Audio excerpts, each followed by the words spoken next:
अब इसके बाद एक मुख्तसर सी तकरीब हमारे ऑर्गेनाइजेशन के लिए शहर के दो मुअज़्ज़ज़ लोगों ने ज़बरदस्त खिदमत अंजाम दी है। इस ज़माने में जब कोई अपने चबूतरे पर किसी को बैठने की इजाज़त न देता हो, उस वक्त मोहतरम सालिम अंसारी ने अपना मुस्लिम इंटर कॉलेज हमें दिया। जिस वक्त कोई किसी को अपने दरवाजे के सामने गाड़ी खड़ी करने की इजाज़त न देता हो, मुस्लिम इंटर कॉलेज के मैदान को पार्किंग बनाने के लिए सालिम अंसारी साहब ने दिया। मैं समर इस्लामिक ऑर्गेनाइजेशन की तरफ से उनका तहे दिल से शुक्रिया अदा करता हूं। और आपको एक बात और बता देना चाहता हूं कि कल अशोका होटल में अरशद मदनी साहब की होली ईद मिलन तकरीब है, जिसमें सालिम अंसारी साहब खुसूसी तौर पर मदऊ हैं, जहां पर हिंदुस्तान के चोटी के लीडरान मौजूद होंगे। वहां पर हमारे शहर की नुमाइंदगी मोहतरम सालिम अंसारी साहब करेंगे। मगर इस प्रोग्राम की वजह से सालिम अंसारी साहब आज दिल्ली नहीं गए। इंशाअल्लाह कल वो फ्लाइट से दिल्ली जाएंगे। ये आपकी मोहब्बत है, आपके मोहब्बत का हम एतराफ़ करते हैं। और मैं अपने ऑर्गेनाइजर कन्वीनर मोहम्मद अजमल से गुजारिश कर रहा हूं कि शुक्राने के तौर पर उनको शील्ड से नवाजे। मोहम्मद अजमल।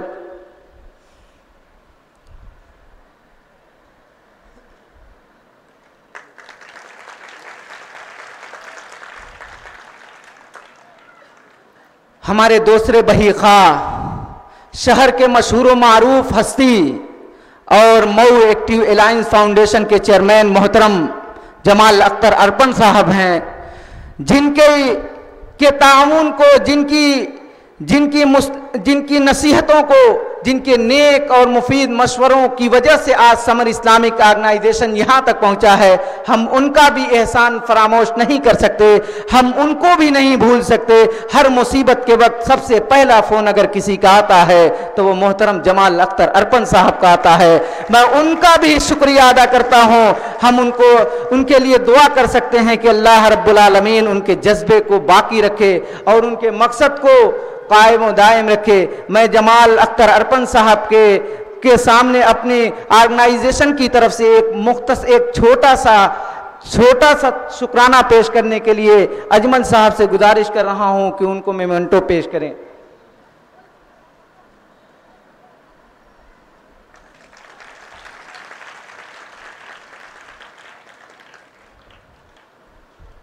अगर कहीं पर चिंगारी हो, उस चिंगारी को भड़कती हुई आग बनाना हो, या मुझ जैसे और हम जैसे नौजवानों के हौसले को बुलंद करना हो, उस बुलंद करने के लिए मोहतरम जमाल अख्तर अर्पण साहब का नाम लिया जाता है।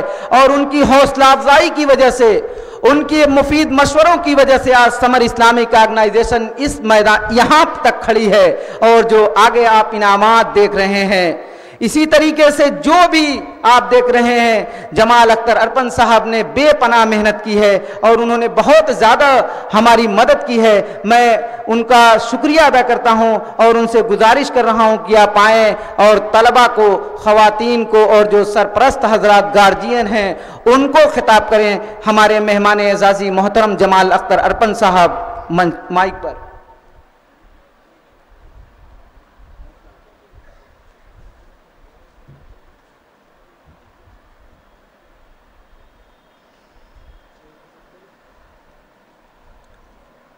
अस्सलामु अलैकुम रहमतुल्लाहि व बरकातुहू। समर इस्लामिक ऑर्गेनाइजेशन की तरफ से मुनक़्क़िद ये 8वां प्रोग्राम बहुत ही शानदार तरीके से जो हो रहा है, इसमें ख़ासकर जो इसके कन्वीनर हैं और उनके नुमाइंद हैं, हाफिज़ असलम साहब, हाफिज़ अजमल साहब और हाफिज़ फैज़ान साहब, मैं उनका तहे दिल से शुक्रिया अदा करता हूं और उनको मुबारकबाद देता हूं कि इतना बड़ा प्रोग्राम आप लोग इतनी मेहनत से कर रहे हैं और इनके साथ जो पूरी टीम इनकी लगी हुई है अपना घूमना फिरना जो भी दूसरे काम हैं उनको तर्क करके, अपनी मसरूफियात को तर्क करके इस काम को अंजाम देने में, इसको कामयाब करने में पूरा अपना वक्त सर्फ कर रहे हैं।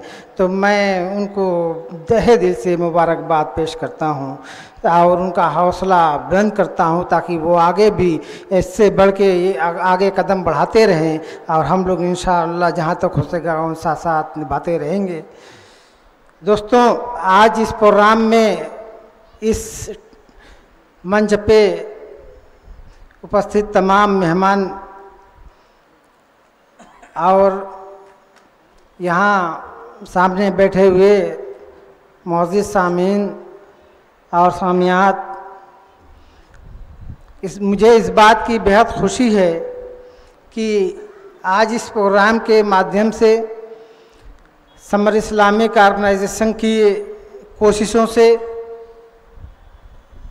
जो बच्चे इंग्लिश मीडियम या यूँ कहा जाए कि असली तालीम की तरफ पूरा उनका झुकाव होता है, तो उन बच्चों को दीनी तालीम से जोड़ना एक बहुत बड़ा काम है। इतना बड़ा, इतना अहम काम ये लोग कर रहे हैं, ये तंजीम कर रही है और इस तंजीम के इतने बड़े कदम को अगर हम लोग हौसला न दें, हम लोग अपना हाथ न दें और हम लोग सहारा न दें तो ये हम लोग की बदकिस्मती है। मैं समझता हूँ कि आज के इस दौर में जितना ज़रूरी इंसान का जीना है, जितना उसका तरक्की करना, आगे बढ़ना है, उसी तरह हमारे दीन का मजबूत होना भी उससे कहीं ज़्यादा ज़रूरी है। जैसे कुरान के अंदर सबसे पहले इसी किताब में भी आओ दीन सीखें, जो किताब हमें मिली है उसमें पहली चीज़ यही लिखी हुई है, ऐ ईमान वालों तुम अपने आप को ऐ ईमान वालों तुम अपने आप को और अपने घर वालों को जहन्नम की आग से बचाओ। कुरान कह रहा है, ऐ ईमान वालों तुम अपने आप को और अपने घर वालों को जहन्नम की आग से बचाओ। जब हम बड़े खुशकिस्मत हैं, लेकिन आज की जो नस्लें हैं, मैं समझता हूं कि आज की जो नई नस्लें हैं हमारी, वो बड़ी बदकिस्मत हैं। बदकिस्मत इसलिए कि उस दौर में, जिस दौर में हम लोग थे, हम लोगों की पैदाइश हुई थी, उस दौर में जब माँ हम लोगों को गोद में उठाती थी तो कहीं कुरान हमारे कानों में गूंजता था, कहीं हम नमाज पढ़ते देखते थे, कहीं तिलावत करते देखते थे। तो वो चीज़ें हम बचपन से जब हम गोद में थे तो हमारे अंदर, हमारे कानों में गूंजती रहती थी और उससे हमें ये चीज़ ये हासिल होता था कि ये हमारा पहला रुकन है, हमारा पहला कदम है जिस पे हमको आगे, हम जब चलना शुरू करेंगे तो हमको सबसे पहले इसी पे अपना पहला कदम रखना है। ये हमारी खुशकिस्मती थी। लेकिन आज की नई नस्लों में ये बदकिस्मती है कि आज वही औरतें, आज वही माएँ अपने बच्चों को चुप कराने के लिए कभी उनके हाथों में मोबाइल पकड़ा देती हैं, कभी टीवी के सामने बैठा देती हैं, कभी खुद लेके अपने बच्चों को सीरियल लेके बैठ के देखने लगती हैं। तो उनके बच्चों के कानों में क्या जाएगी? जब बच्चा पैदा होता है, जब उसकी पैदाइश होती है तो उसके कानों में अजान दी जाती है। किस मसलहत से दी जाती, ये मौलाना लोग बेहतर जानते हैं। मैं इस पे तबसरा नहीं करता, लेकिन मैं ये इस बात को ज़रूर जानता हूँ कि जो नवमौलूद बच्चे होते हैं, जो छोटे बच्चे होते हैं, उनके सुनने की जो कैफियत होती है, उनके देखने की जो कैची होती है, वो आज के जो उसको कैमरे होते हैं उससे कई मेगापिक्सल, हज़ारों मेगापिक्सल ज़्यादा होती है। वो जो देखते हैं वो सीखते हैं, जो सुनते हैं उसको अपने दिल में बैठा लेते हैं।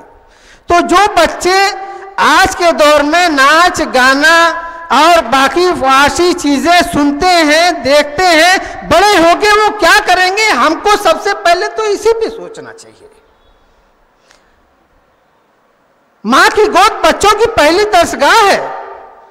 अगर उस पहली दरसगाह में ही हमारी तरबियत सही नहीं हो रही है तो आगे चल के बच्चे की तरबियत कैसी होगी, उनका अखलाक कैसा होगा, उनका दीन कैसा होगा, ये भी एक सोचने की बात है। ये सोचने का मुकाम है। तो हमको सबसे पहले अगर कहीं सुधार लाने की ज़रूरत है तो हमको पहले अपने आंगन में, अपने घर के अंदर सुधार लाने की ज़रूरत है।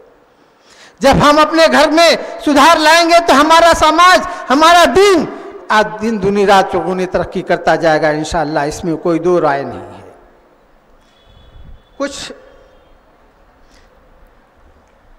मौजू ऐसे भी हैं जो आज हमारे दौर में हमारे सामने गुजर रहे हैं, जिसको आज की जो सरकारें हैं उसको पूरा कर रही हैं, जो हमारे ऊपर पहले से कहा गया है। जैसे सफाई की बात है, सफाई के लिए हमसे कहा गया है कि अपना बदन, अपना कपड़ा, अपना घर साफ सुथरा रखा करो। ये किससे कहा गया है? हमें दीन हमको बताया गया है कि सफाई तुम्हारा नसीब ईमान है, तुम खुद को साफ सुथरा रखो। लेकिन आज हमारे हालात क्या है कि जिस मोहल्ले में जाए, अगर अनजान किसी जगह जा रहे हैं और कहीं गंदगी ज्यादा मिल रही है तो हमको इस बात का अंदाजा हो जाता है कि ये जरूर मुस्लिम मोहल्ला होगा, यहां गंदगी ज्यादा है। आज हमारी ये पहचान है कि गंदगी से हम अपनी पहचान करा रहे हैं। आज सरकार को स्वच्छ भारत मिशन लेके आना पड़ रहा है। ये हालात हैं। जो चीज हमको बताई गई है आज दूसरी कौमें हमको हमारे ऊपर मुसल्लत कर रही है, जबकि हमको सबसे पहले उसके लिए बताया गया है। आज के दौर में मऊ के अंदर कुछ तंजीमें ऐसी हैं कि जो बचा खुचा खाना होता है वो गरीबों में तकसीम करती हैं। ये किससे कहा गया था कि तुम अपने गरीबों का ध्यान रखो? ये किससे कहा गया था कि तुम अपने पड़ोसी भूखों का, जो भूखे हैं उनका ध्यान रखो, जो भूखे हैं जिनके पास खाने के लिए नहीं है तुम उसका ध्यान रखो? ये किससे कहा गया था? ये हम ही से कहा गया था, ये हम ही लोगों से कहा गया था। लेकिन आज दूसरी कौमें, दूसरी तंजीमें ये काम कर रही है। कितने शर्म की बात है। खाने को बर्बाद करने का सिला क्या होता है? अफगानिस्तान के अंदर सबसे ज्यादा, सबसे उम्दा खाना अफगानिस्तान के अंदर बनता था, अफगानी खाना। उसकी नौयत आज से 30 साल पहले ये थी कि बहुत मालदारी थी, सब कुछ था उनके अंदर, लेकिन खाने की परवाह वो लोग नहीं करते थे। खाना जो बचता था उठा के कूड़ेदान में डाल देते थे। आज उनके ऊपर कुदरत की मार पड़ी। 30 सालों से वो जंग झेल रहे हैं, 30 सालों से खाने के लिए मोहताज बने हुए हैं। ये कुदरत का कहर नहीं है तो क्या है? सोमालिया आज हिंदुस्तान, दुनिया के अंदर अगर कहीं सबसे ज्यादा भुखमरी है तो वो है सोमालिया के अंदर। आज से सैकड़ों 100 साल पहले, 120 साल पहले की मैं बात बताऊं, अभी मैंने एक जगह एक मजमून पढ़ा था, किसी ने सोमालिया के अंदर जाके किसी मस्जिद में 120 साल पुराना एक फतवा पढ़ा, उसकी आंख खुल गई। उस फतवा में लिखा हुआ था कि सोमालिया के लोगों, अगर तुम हज को जाओ तो सऊदी लोगों को हर तरह की मदद पहुंचाओ, खाने से लेके कपड़े तक। इसका मतलब यह हुआ कि सऊदी अरब कंट्री से ज्यादा मजबूत सोमालिया था। लेकिन सोमालिया के लोग खाने की कदर नहीं किए। सोमालिया के लोग भी इसी तरह खाने को बर्बाद करते रहे। आज उनके ऊपर ऐसा कहर टूटा कि दुनिया में अगर कहीं सबसे ज्यादा भुखमरी है तो वो सोमालिया के अंदर पाई जाती है। ये बुनियादी कुछ अखलाकी चीज है, कुछ बुनियादी चीज है। हमें दीन के साथ साथ इनको भी फॉलो करना है। हमें सिर्फ नमाज रोजा से दीन हमारा मुकम्मल नहीं होता। सिर्फ नमाज पढ़ लेने से, रोजा रख लेने से, हज कर लेने से दीन मुकम्मल नहीं हो सकता। हमसे कहा गया है कि तुम समाज के अंदर इबादत, अगर कहा गया होता कि जाओ समाज से कट के तुम इबादत करो तो जंगल में जाकर भी लोग इबादत कर लेते। लेकिन हमें समाज के अंदर भी देखना है, अपने लोगों को देखना है, पड़ोसियों को भी देखना है, मोहल्ले को भी देखना है। हकीकुल इबाद, हकीकुल्लाह के साथ हकीकुल इबाद का होना जरूरी है। और हकीकुल इबाद में बहुत सारी चीजें आती हैं। दूसरों की मदद करना आता है, दूसरों के दर्द को समझना आता है। तुम्हारा पड़ोसी हिंदू हो, मुस्लिम हो, किसी भी कौम का हो, अगर वो भूखा है तो तुमको उसको खाना खिलाना है, ये भी हकीकुल इबाद में है। लेकिन हकीकुल इबाद में तो बहुत सारी चीजें भी आती हैं, तुम हकीकुल इबाद पे भी क्यों नहीं ध्यान देते? सिर्फ नमाज रोज़ा ही हमारा मकसद नहीं है, सिर्फ नमाज रोज़े से ही हम आगे नहीं बढ़ सकते।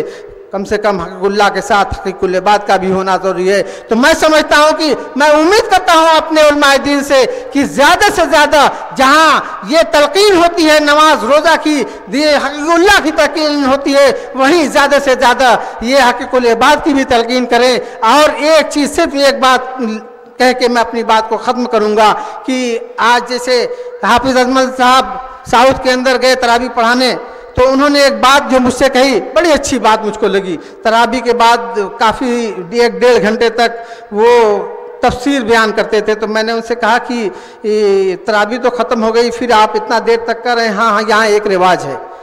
मैंने कहा कैसा रिवाज है? कह रहे कि यहाँ जो सूरह पढ़ाई जाती है, जो तरावी जो पारा पढ़ाया जाता है, उसकी तफसीर बयान की जाती है, ताकि क्या पढ़ा है उसको लोगों के समझ में आ जाए कि उसका मतलब क्या है। हमने जो आज पढ़ा, जो सुना, वो लोगों के दिमाग में बैठ जाए कि उसका मतलब, उसका माने क्या है। ये एक बहुत बड़ी चीज़ है। और अगर ये चीज़ हमारे मऊ के अंदर चलन में आ जाए तो मैं समझता हूँ कि हमारे अंदर सुधार वैसे ही अपने आप बहुत अच्छा आ जाएगा, हमारे समाज के अंदर बहुत अच्छा सुधार आ जाएगा। एक बड़ा अच्छा कदम है अगर नौजवान और ख़ास तौर से हमारे आलिम दीन इसमें पहल करें और हमारे जो नौजवान इसमें पहल करें, तो हम लोग भी कोशिश करेंगे कि ऐसा माहौल हमारे शहर में, हमारे मऊ में भी बन जाए, ताकि हम कुरान को समझें, कुरान को जानें, कुरान को पढ़ें। कुरान को जब तक समझेंगे नहीं, जब तक जानेंगे नहीं, तब तक कुछ नहीं हो सकता है। क्योंकि कुरान ही ने हमसे कहा है कि अगर हमको पढ़ोगे तो हाफिज बन जाओगे, अगर हमको सीखोगे तो आलिम बन जाओगे, अगर हमारी तफसीर जानोगे तो मुफक्किर बन जाओगे। ये कुरान ही कहता है, इसलिए हमको उसको पढ़ने, उसको समझने की ज़रूरत है। आज हमें इस बात की ज़रूरत है कि जहाँ हम ये सब प्रोग्राम करा रहे हैं, इसके साथ हम कहीं न कहीं एक कदम अपना और आगे बढ़ाएं, और उस कदम के लिए हमसे जो भी मदद होगी हम उसमें मदद करने के लिए तैयार हैं। इन सब बातों के साथ, बात बहुत लंबी हो गई, इन सब बातों के साथ मैं अपनी बात को ख़त्म करता हूँ। शुक्रिया, बहुत बहुत शुक्रिया। अस्सलाम वालेकुम।